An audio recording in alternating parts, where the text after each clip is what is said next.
that you get that's going to be amount to something in life, it's going to be a sacrifice. It's going to cost you something.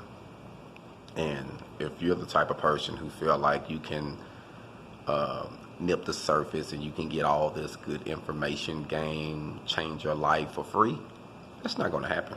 You're deceiving yourself because you got to pay for it somehow.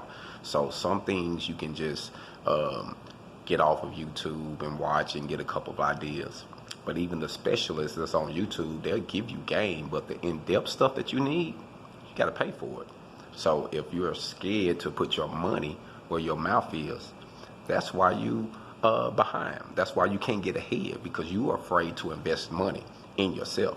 It's fine if someone else do it for you, but when it's time for you to do it, you'll come up with reasons. Well, I could have did this. I need to do this. What about this? You got to cut all that short. Put money in you. If you're a business, in order for a business to maintain, they got to have a budget just to maintain the business. Maintenance, upkeep, insurance, different things that you got to do to maintain. So if you need to know about how to do your business, how to start your business, how to make money, those are things you got to pay for. You ain't gonna get around it. Hold on.